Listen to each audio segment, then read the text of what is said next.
This video is brought to you by Squarespace. So I thought making a Frieren cosplay would be easy. Her outfit is very simple. This should have been easy, but somehow I managed to make it very difficult. But the cosplay came out cute, so here's how I made it. I'm gonna start with a dress, and I'm gonna use a pattern that I've used twice before on the channel. It's this one. I got it on Etsy, and I already cut out all my pieces, and I also serged them all the way around the edges because I'm not gonna line this. If you don't have a serger, you're probably just gonna wanna bag line this dress.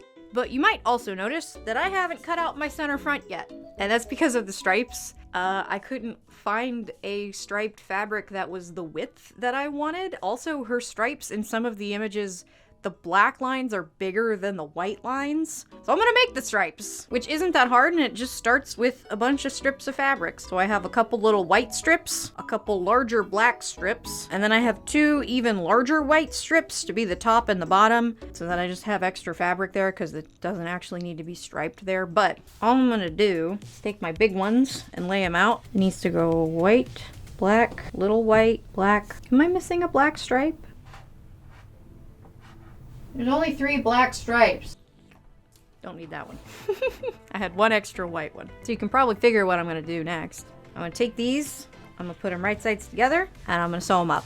I did make sure that the strips were big enough to where they will fit the center front piece of my pattern before I cut them. And you want to form the textile before you cut them into the pattern piece. It is also generally a good idea that you use the same type of fabric for both fabrics. I'm not. The white I'm using is a real linen. I sprung for real linen for this because I wanted it to be nice and cool and be a little bit fancy, even if it's simple. And then the black is actually a cotton double gauze, and I'm only using it because I didn't really need a lot of black for this project, and I just had black double gauze. You want to use the same type of fabric because you want them to be the same weight. These are not the same weight or stiffness, but I think it'll be fine. It might come out a little weird. But once they are all together, I'm gonna flip them over to the back and press all those seam allowances flat. Okay, I feel like that looks pretty good. Normally you do, like, you cut a center front like this on the fold, but I think it'll be more accurate if I just flip the pattern piece over and trace it again. Is it straight? That's the question. I mean, it looks pretty straight, so I'll go with that. So now I just gotta cut this out, and then I'm gonna also run it through my serger so that all the edges are nice and finished, and then I can start assembling the dress. Okay, little stripe panel, ready to go. If you want a princess seam bodice, this is the sort of pattern you want. You're gonna have a center front panel, you're gonna have side fronts, side backs, and back pieces. But having this many pieces means you don't need to do any darts.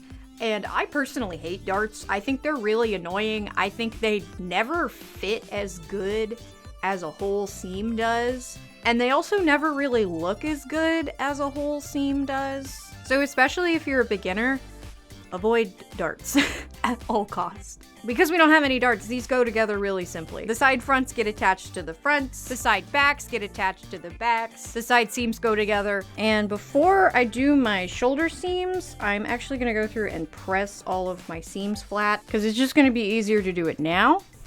Oh, I don't normally spring for linen, but the biggest thing I wanted with this project is I like need a cosplay that's just like small and comfortable, you know? And that is the goal for Frieren. And that's sort of why I sprung for linen. It's, you know, it's a couple extra dollars a yard, but linen is so nice and it breathes so well. And I'm just really happy I sprung for the linen because it presses so nice. Look how nice and flat everything is. Okay, I'll stop gushing about linen. I'm gonna do up these shoulders, and then we're gonna try this piece on. Okay, let's see if she fits. I've used this pattern like twice before. It should just fit, but does it look good? I think that's the question. I do think the neckline needs to be more square, so it's more like Frieren, but I think it looks pretty good. I mean, this is a piece of the costume that you barely even see because of the cape, but yeah, I think I'm just gonna, actually, let me just draw it on right now. The cool thing about necklines is because they don't really correspond to any other piece of the pattern, if you want to change it, you can kind of just do whatever you want. But you do want to make sure it's even. So I'm going to line up my shoulder seams. And I'm just gonna square it off by cutting it. There we go. That's better. Nice and square, stripes. I mean, most of this gets covered up by the cape anyway, so it doesn't matter. So to finish off the neckline, I'm gonna do a facing. It's basically a little piece of fabric that you sew just at the edge of something, like at a neckline, so that you can have a clean edge there without having to do a full lining. This pattern actually came with a facing piece, but because I have now changed the collar, I need to re-pattern the facing piece so that it actually fits, which is not hard. But I did have to go ahead and unpick my side seams so this whole thing would lay flat. But now that I have this flat, I can see the actual shape of my neckline. And I'm just gonna take a regular piece of paper. I might need a bigger piece of paper. I'm going to make a bigger piece of paper. Take my bigger piece of paper and stick it under there. And I'm just gonna trace around the inside of the neckline.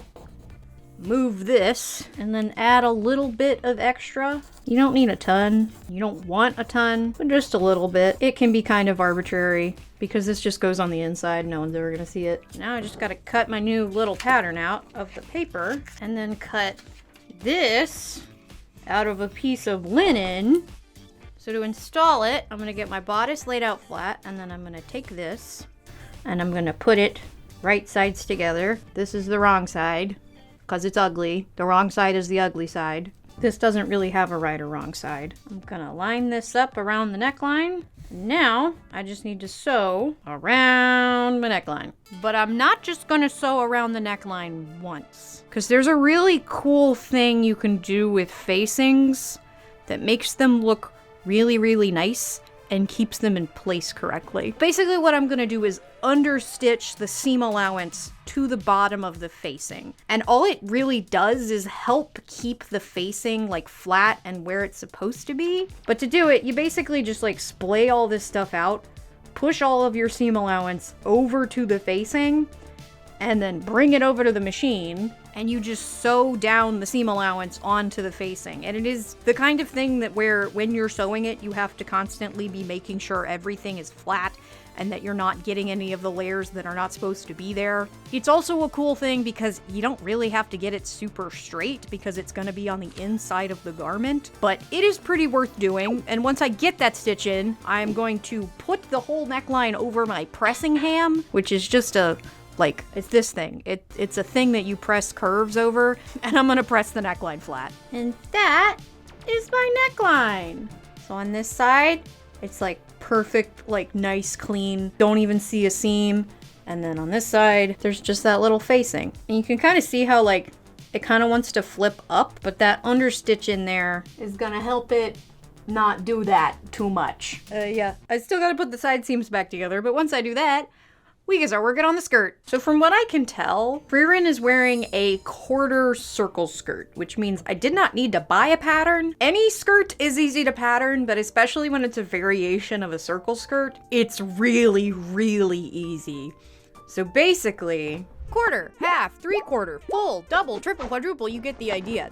These are all variations of a circle skirt. A full circle skirt means a skirt that when cut flat, forms an entire circle. Or I guess 2 circles.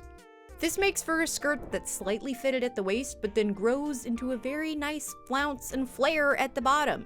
You add another circle, and you've got gathers at the waist, and even more flounce. But cut the circle in half, and you've got slightly less flounce. Cut it again, and you've got even less. They're really easy to pattern, and I've got some good explanations in these videos, but for Frieren, in retrospect, I kind of wish I had gone with a half circle skirt.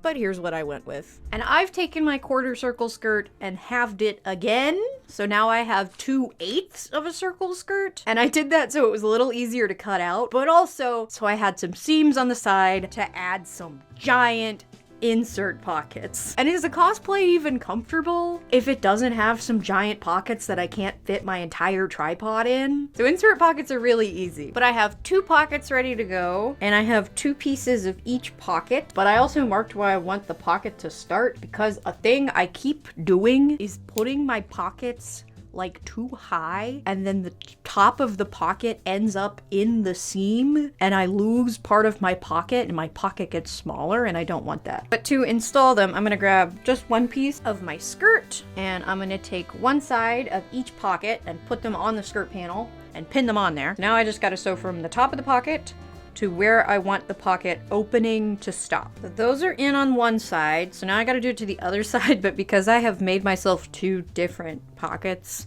I need to actually make sure that I put the right size pocket on the right size, which is not a problem that you will have if you just cut the same size pockets, but I was just trying to cut them out of scraps and I wanted them to be as big as possible. Don't question my logic. But yeah, now I'm gonna do that to these 2 pockets and then we can sew them together. So before I actually sew these together, I'm gonna take the pocket pieces and press everything inward and then I'll sew them together.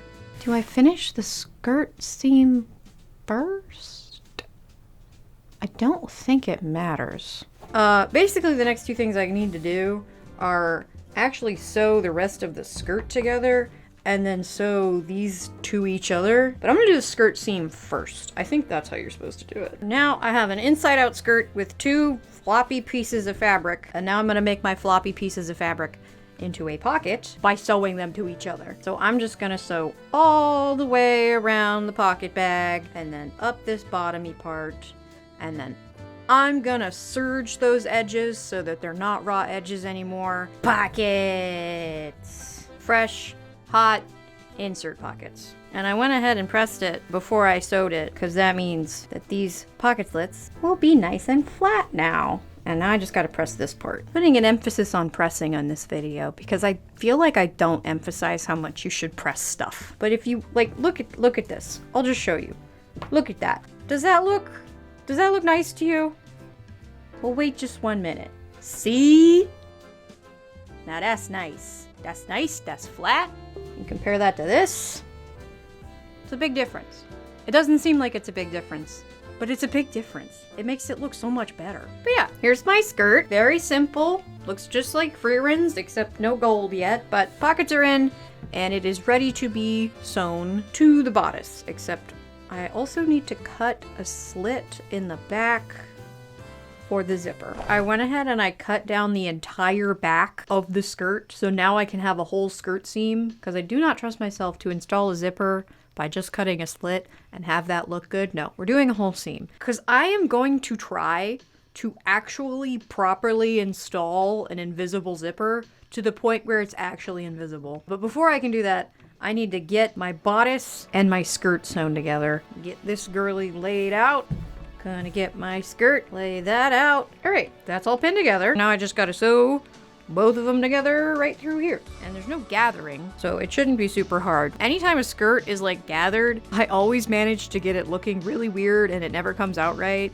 But if you watch the JSK video I did last summer, I did a pretty smart technique on getting that skirt on, and that is the best installed gathered skirt that I have ever done. Most of the time I end up with at least one weird pucker, but this is fitting together pretty well, so hopefully we won't have anything weird. Okay, let's see how I did.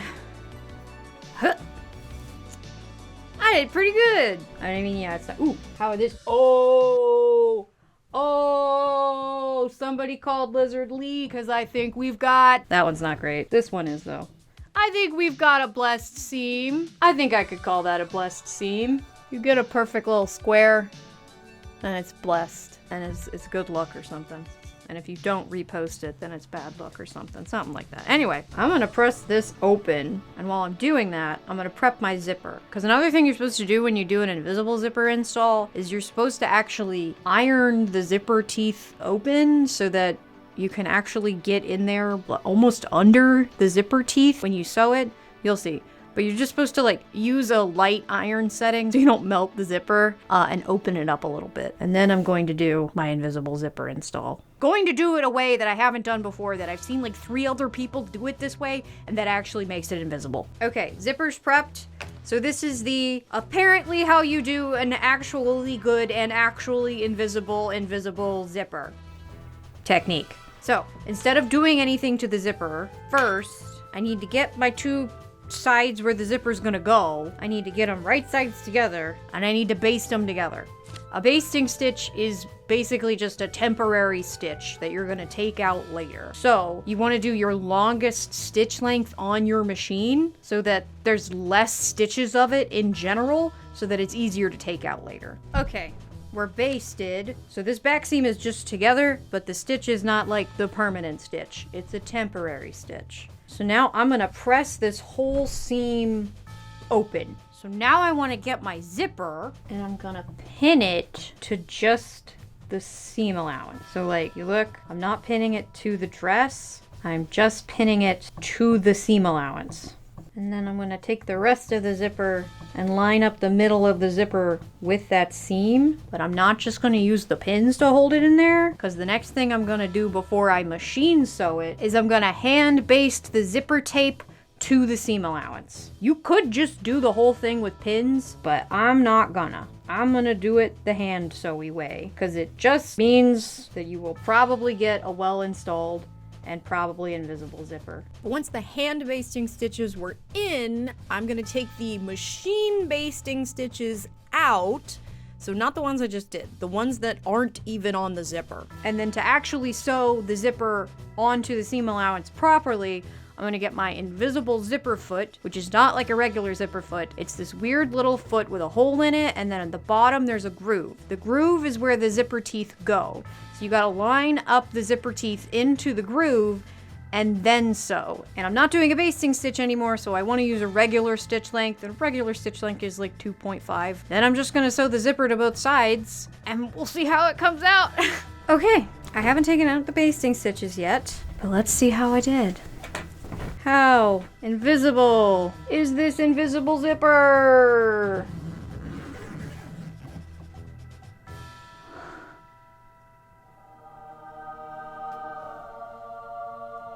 Damn. Damn. That's all I gotta say is damn. No wonder I have seen several people do it that way, because that f***ing works. But yeah, I gotta cut out these extra yellow threads in here, and honestly, if you were feeling lazy, you could leave those. It's not like they're gonna hurt you or anything. But yeah, that looks pretty good. So now the other thing is, you'll notice I haven't done any of the gold stuff yet, and that's because my gold fabric is not here yet. But then the other thing is, with any kind of circle skirt, even a little baby one like this, we have some places that are cut on the bias. So fabric is a bunch of threads woven together, right? You've got threads going this way and they don't stretch. You've got threads going that way and they don't stretch. But on the bias, you have threads that can stretch. And when they're on a skirt and they're hanging down, what that stretching does is eventually gravity takes over and pulls the hem down, making it so you have a part of your hem that's longer than the other part of your hem, which is ugly. So whenever you cut a circle skirt, you need to let it hang for a day at least, if not a couple days, to let gravity take control of the bias and let it pull it as far down as it wants it to. So that way, if you get any stretching, you don't always get stretching depending on the fabric, but if you do, you can just cut it off, level the hem out, and then finish the hem and have it be nice and level. But I want to try this on because it looks really pretty. So hold on. Hup, hup. Hup, hup, hup. Well, I can't finish the zipper on my own. But ooh, look at me. I got giant pockets. I got a fully invisible zipper. Wow. This can say so far, this might be the cleanest cosplay I've ever made. So far. I still have plenty of stuff to mess this up on. But so far, that's the best zipper I've done in my life. Everything's clean on the inside. Nothing is super weird. This neckline looks great.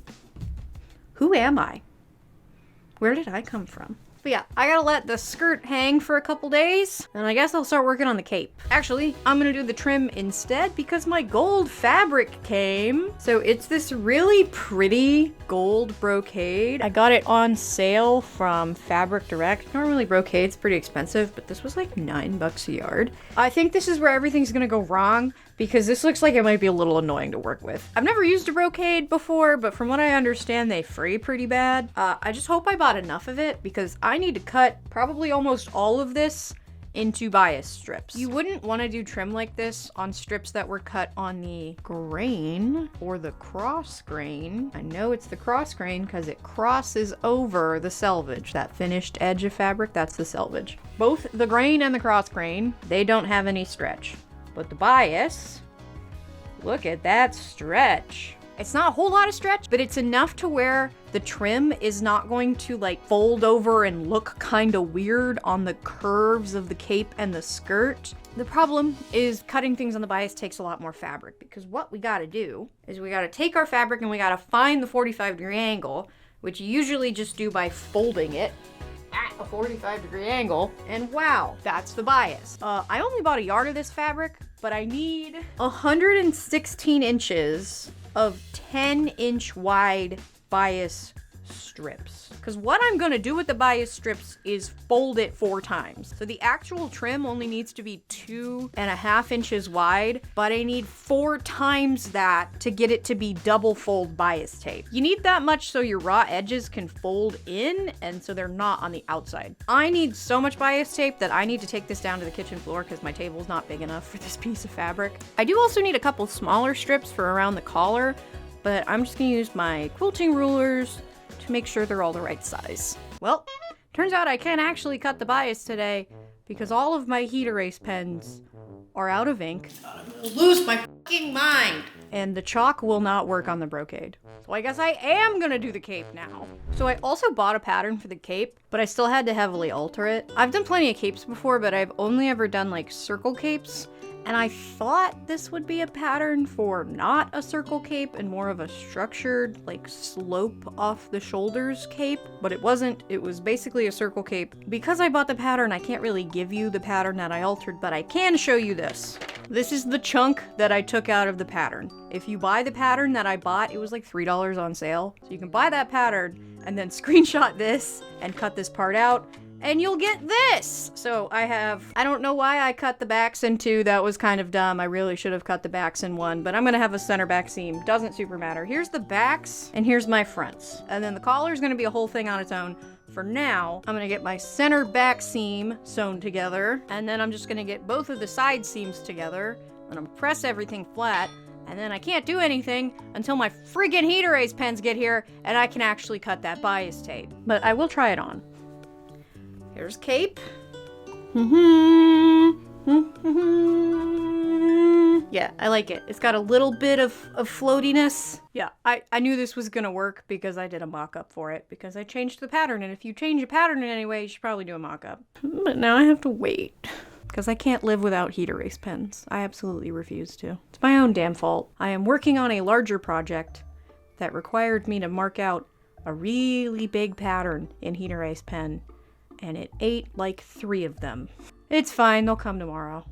Okay, I was right. This fabric is a pain in the ass. So first of all, I knew it was gonna fray, so I cut the whole thing out with pinking shears, which was a mistake because it made my hands hurt really bad. But then I really about lost my mind when I started pressing the bias tape. So the first thing was, I said I was gonna cut them at 10 inches, and I didn't. I ended up cutting them at 7 inches, and somehow I measured wrong, and some of them ended up at like 5 inches. So I was like, okay, I'm gonna have it fold 1 inch on one side, and then it'll fold into 2.5 inches on both sides. Well, because some of them got cut short, I ended up having to fold it really weird. It'll look fine on the outside, and then it will be like a shorter band on the inside. It should still work, right? Okay, then I got to the smaller strips, and for those, I was able to use my bias tape maker, because these were just supposed to be 1/2 inch bias tape. So the strips were 2 inches wide, so they would fit in my regular bias tape maker. Well, I started to press them, and some of it went fine. But then at some parts, I guess they were cut a little too small, and it just wouldn't press. So I ended up cutting even more strips, a little wider. But yeah, this fabric was really annoying to press. I don't like it. Oh, and for some reason, the gold threads on this are just like barely even woven into the fabric. I don't know what you're supposed to use this fabric for. Anyway, let's get to how you install bias tape. So this is what normal double fold bias tape looks like. Folds up like that. Yeah, so this is what I've got. I've got like 1 inch of fold over on one side and then a double fold on the other side. But this is gonna be stupid. This is not how you usually install bias tape. This is how you install weird bias tape that you made this way because you didn't buy enough fabric. So the first thing is, somewhere there's a seam in this. Yeah, there it is. There's my little seam. And by the way, when you sew together bias tape, you don't generally do like a straight seam. You actually take the ends and fold them diagonally so that you get a seam like that, so that it's nice and diagonal, so it's a little less obtrusive, but I don't want that in the dead center. So I'd ideally like that seam over here. But I'm gonna figure out this placement, and while I do that, I'm gonna tell you how you normally install bias tape. So normally, you unfold the whole thing, put it right on the edge of the fabric, and you sew it like really close to the first fold line. Once that's on there, you then just flip everything around, and then you sew down the backside. You can do the backside with a top stitch, a stitch in the ditch, or you can do it by hand. But this is super weird, so I can't do that. So I need to get this placement on there to where this will be up here and this will end down here so that this part can fold over the raw edge. So stupid. Don't be like me. Just actually make your bias tape the right size. All right, the whole thing's pinned. So now I'm gonna run a line of stitches really close to that fold on this side. So not here. I'm running it right here, pretty close to that fold. And with normal bias tape, it's a lot easier to line this kind of thing up because it will just be at the edge of your fabric.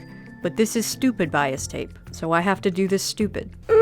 So now hopefully this should fold over. Bottom edge should be able to go over bottom of the white skirt. And if this was regular binding, or if I had cut it right, this would go all the way up to here, and then we could just do one stitch across the top and the backside would be finished. Because I have done this stupid binding, I'm gonna finish this edge off by hand. Because that way I can just get the edge of the fold and the linen in a whip stitch and not pass through to the other side, which means I won't have another stitch on the front side, which will make it look nice and clean. But if I had done this right, I would have been able to do it by machine, but I did it wrong, so now I have to do it by hand. But it's a good thing this is only a quarter circle skirt, or else this would take forever.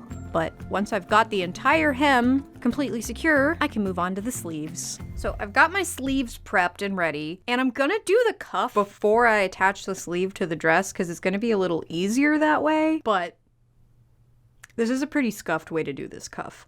There's proper ways to do a cuff, and then there's whatever the hell I'm doing. So the cuff is like 2 gold bands and a white band in the middle. So I'm doing that with a piece of the linen, and then I have a piece of the larger bias that I pressed out the double fold that I did, and I left the single fold on one side. And then I have a piece of what is now single fold bias tape that was one of the pieces that just wouldn't press. It's only got the edges folded down. Double fold is you fold it one more time. I'm gonna use that for the strip at the top. I'm gonna cut off some of these dumb extra little gold threads that are just everywhere. But I'm installing this pretty freaking weird. So this linen doesn't have a right or a wrong side, but I need to take this and unfold one of the edges and sew it to the wrong side. But it'll make sense in a second. So now I have this, and this part here is my wrong side. So what I want to do is take this and fold it over. I'm going to press it flat so it lays completely flat like that. And then I'm going to top stitch the bottom edge of it. So now that's on there. So now I just got to take the bigger piece and install it the same way I did it on the skirt. But this one, I don't have to worry about the double folded part because all of that stuff at the bottom, I'm going to serge off, and then it's just going to go into the seam allowance of the sleeve. Okay, so this is ready to go now. Except I still need to make my little strap thing. I know the ones on the shoulders are called epaulets, but I don't know what you call it when it's on a cuff. So I need to make the little cuff epaulette. So for this, I have a piece of the gold brocade, and then I'm lining it with some random goldish fabric. You won't ever see the underside of it, so it doesn't matter. I cut out a little pattern, and then I traced around that. So now I just gotta sew around my little shape, turn it inside out, and press it flat. So I actually also ran a top stitch around the edges of this because there is like a line indication. And if I was doing this properly and I had enough fabric, I would probably actually bind the edges of these, but I don't have enough fabric to do that. But now I can actually put them together, and this is where this gets scuffed. So for this part, I'm just gonna take this thing and put it in the middle of the cuff and pin it on. And then I'm gonna take my sleeve, I'm gonna take the cuff, and I'm gonna put it right sides together with the sleeve, and I'm just gonna sew it on across the bottom. That's on, but now I'm also gonna take this, open it up, and understitch this seam allowance onto the actual sleeve piece. So this stuff here is getting folded up and sewn onto the sleeve. Okay, this is where it gets really scuffed. This is not actually how you're supposed to do this. So this cuff is folded outward. So if I just put this whole thing right sides together, right? And I sewed up through here, because this has to then fold outward, I would end up with my seam allowance of the cuff on the outside. And I don't want that. What I'm gonna do is I'm gonna put the cuff right sides together, and I'm just going to sew from the bottom of the cuff to the top of the cuff and not sew any of the actual sleeve yet. So now I'm gonna take it, turn it inside out, and yeah, my cuff is not lined up right. That is not blessed at all, but I don't care. Anyway, I'm gonna take the rest of this. This is so scuffed. This is not how you're supposed to do this. Don't be like me, but this is what I'm doing. If you want to have a lazy cuff, this is what I'm doing. I'm gonna take the rest of it and I'm gonna sew from the bottom of the cuff all the way down to the bottom. So now I have this, which looks completely wrong, doesn't it? Well, if I turn the whole thing inside out, I can now take the cuff and flip it open. And wow, it worked! And look, you can't even see the part where it didn't line up at all because it's inside the cuff. So here's the cheating. If you want to see how to properly do a cuff, I did pretty good cuffs in the Strawberry Miku blouse video. So there's some good cuffs, but these are cheating cuffs with lots of loose threads. And also, guess what? I already did the other sleeve. Ooh. So now I can attach them to the dress. So to put the sleeves on, I just took the dress and I turned it wrong sides out. And then with the sleeve turned right sides out, I stuck the sleeve into the armhole, lined everything up, pinned it all together, took the cartridge off my machine so I could put the whole thing around the free arm, and then just sewed around the armhole, and then did that to the other sleeve. And wow, now we have sleeves. It's time to tackle the thing that I've been avoiding, finishing up the cape. So I gotta do the binding on the cape before I can do the collar. And this is gonna go on the same way it did on the skirt, except I have two corners to do. A mitered corner in regular bias tape is not that hard to do, but a mitered corner on weird bias tape was a little hard to figure it out. But I did a little test, I did figure it out, and this is what I'm doing. So I already sewed the binding on up to the corner, and then when I got to the corner, I stopped, I pivoted, and I went all the way to the edge of the corner. So now this is the trick. Basically the goal here, right? The way this has to fold in on itself so that it will go that way, we basically need a 45-degree fold in here. But we don't want that on the top, right? Because that looks bad. We want the 45-degree fold to end up underneath it so we get this nice little point. So what I gotta do is take this part and pull it all the way to the edge to where this now lines up with where it's supposed to go. And then once I get that pinned on, I just wanna sew from this edge here across the corner and then keep on going like normal. Now it looks like this, which might look wrong, but when you flip everything over, what I should have is this nice little flat corner when it's all folded right. And then on the back, what you do, I'm having a little trouble doing the back side because this bias tape is weird, but essentially what you're supposed to do is one side gets folded down, this side also gets another little fold over, like that. That corner's probably not gonna be very pointy for me, but if you do this with regular bias tape, you'll have a lot easier time. But yeah, I'm just gonna finish installing the bias tape the same way I did it on the skirt. I'm gonna sew it on all the way around. I'm gonna get my other corner, and then I'm just gonna sew the backside of it on by hand again. And then I'll start working on the collar, which has actually slightly normal bias tape. So while most of Frieren has been like totally normal clothing, the one thing that is like not seen that before and I don't know how to do that is the collar, and not because of like the shape of the collar. The thing that's weird about the collar is that there's binding that goes around the top, down one edge, and then goes across the bottom of the collar. And I have an idea of how to do it, but it by no means is normal. But I have my collar pieces prepared. I have two straight strips of fabric. They probably should be curved, but I don't care. So the big one is the lining of the collar, and the smaller one is the outside of the collar. And then on the larger one, I also did some fusible interfacing on one side. You cannot really see it, but there's like some lighter weight fusible interfacing on there. Okay, this is where it gets weird. So I have my double fold bias tape made out of Demon Brocade, and I'm gonna put it on just the outside of the collar. But I'm not gonna put it completely on. Basically, when you do bias tape, there's 2 steps. There's the initial step of unfolding it and sewing it onto the piece, and then there's the second step of folding everything over. I am just going to do the first step. So I'm gonna get it unfolded and I'm gonna sew it on all the way around the outside of the collar. Yeah, despite this actually being cut like bias tape is supposed to be cut, this was still hell on earth to do. But I caught it on there. It might not be great. It might have an extra spot where the bias tape had to be separated because there was a part of this that was so gnarly, and it was about to go into the corner, and no. Anyway, but I got it on there. It's on here now, and I don't think I want to do anything to it yet.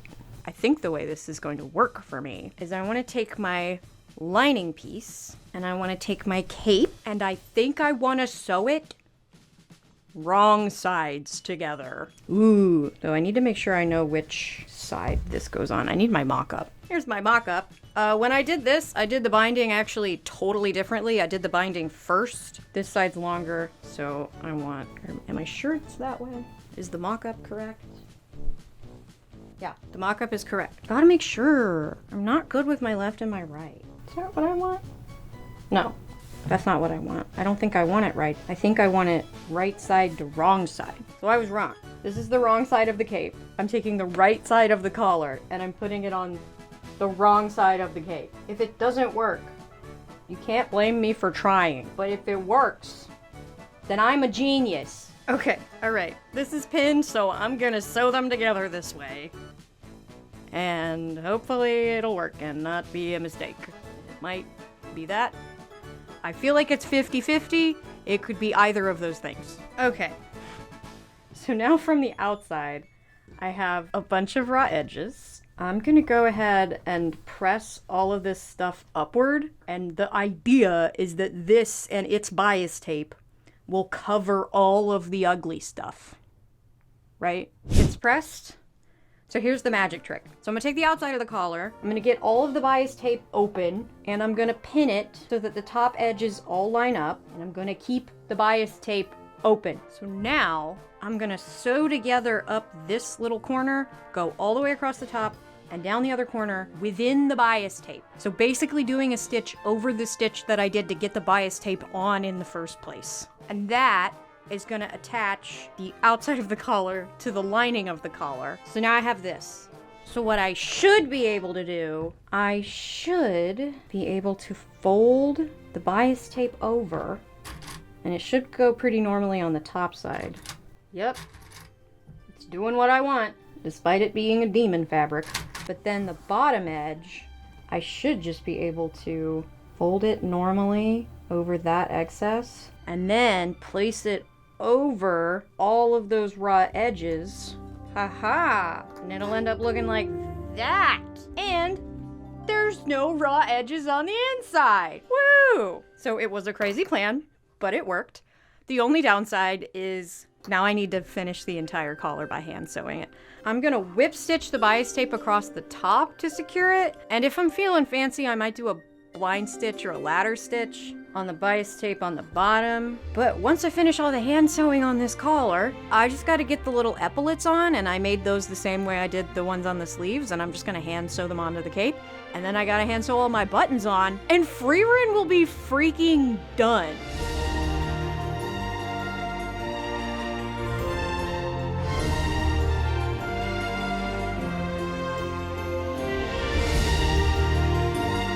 Yeah, this really was the tale of two fabrics. The linen parts came out so perfect and clean, and then the brocade parts are like, don't look too close or you'll see the flaws. But I met the goal of making a small and comfortable cosplay, and I can fit my entire tripod in the pocket. And that's enough for me. So I was almost done with this, and then I saw that Yaya Han posted her Frieren cosplay, and I was just like, oh my god, it's so beautiful and so much better than mine. But then I was like, nah, we don't compare ourselves to other people, especially people that have more access and resources than we do. The only person I should be comparing myself to is me, and that's the best zipper I've ever done. But that's also some of the worst binding I've ever done. But I did the best that I could do with the fabric that I chose, and that's what actually matters. But damn, Yaya, you really did that. Look at that. That looks so pretty. Anyway, if you want to see how I did the wig for this cosplay, you should subscribe, because that video will be coming out soon. And if you want to support the channel directly, you should check out my Patreon, where you'll get a bunch of exclusive content, including new weekly live streams for patrons. But if you're just watching, liking, commenting, subscribing, sending the video to a friend of your mom, or subscribing, then you're supporting the channel too. So thank you. And a special thank you to our friend Reed, who came and helped shoot the outro footage that came out so good. I have linked his drumming YouTube channel in the description, even though he told me I didn't have to, but it is the second link under the link for today's sponsor, Squarespace. Squarespace is all you need to create a beautiful professional website. There's no coding required. Squarespace has this thing called Fluid Engine, which makes it so you can choose from professionally designed templates and then just drag and drop to make the website for whatever you need it for. Here's some footage of me in the starting stages of making a website for myself. And Squarespace is making it super easy for me to put together a little portfolio for my cosplay. But maybe you need a website for an online storefront. With Squarespace, you can sell physical, digital, or even service products right from your Squarespace site. And if you do like artist alley booths and you have a Square reader, you can hook that reader up to the Squarespace app, and then that syncs all of your in-person sales with your online store. So all of your sales numbers and your inventory is all kept track of with the Squarespace site as a backend. So everything is in one place. So if you're interested, go to squarespace.com and build your website entirely for free. And then when you're ready to launch, go to squarespace.com/SarahSpaceman and you'll get 10% off your first purchase of a website or domain. Thanks again to Squarespace for sponsoring this video, and a big thank you to my newest big support tier patrons. That's right, we're not doing the 2-minute Patreon read anymore. I'm sorry. But a big thank you to Moth That Meows, Adam, James, Jurgen Slack, Elda Lynn, Mari Koneko, Isadro, Doe, and Fabrics EXE. Thank you so much for watching. Bye!